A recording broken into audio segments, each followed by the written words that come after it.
for The Late Show. The show's 33-year run reached the end of the road in last night's series finale at the Ed Sullivan Theater. Stephen Colbert led the Late Show, I should say, for 11 of those years. And here's how he celebrated.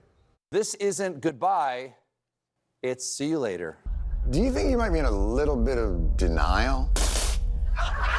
No! Screw you, Colbert!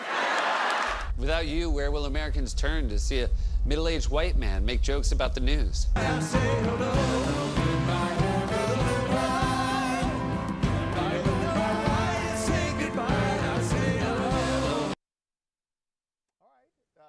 Siggins, founder of PR company Proven Media Solutions, joins us this morning as CBS ends the era of late-night television.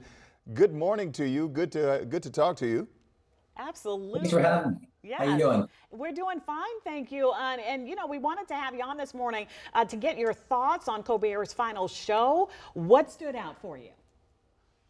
What stood out was the relative lack of politics, frankly, because he got his start pretending to be Bill O'Reilly.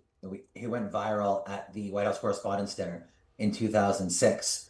I was really impressed at how he went for an apolitical guest like Paul McCartney and otherwise really focused on what Jon Stewart said, face it, down, and laugh. And we saw guests like Bryan Cranston, Tim Meadows, Ryan Reynolds, Strikeforce 5. You just mentioned Paul McCartney right there. Who were you, though, most surprised to see come out and pay tribute? I'm a Tim Rudd, Bryan Cranston fan.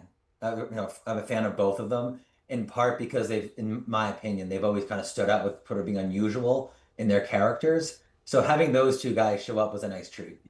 So you mentioned at the top the lack of any sort of political, topics here or him getting into it, but he did reference the political backlash that he received during his time on the show. So it sounds like you believe that this played a big role in the cancellation here, but let me ask you that question. How big of a role do you think it really did play for him going after the Trump administration? It's hard to say. I'm not going to mind read. We do have a president who gets offended. We also had a show that I believe was losing $40 million a year, with the host's salary being at $15 million. The timing does seem suspicious, given they wanted him to sign a multi-year contract, and then they point out he was being canceled. So it's very clear that politics played a role, both in terms of Colbert being more liberal and in terms of President Trump being offended. All right, so the replacement, Comics Unleash, will fill in that slot.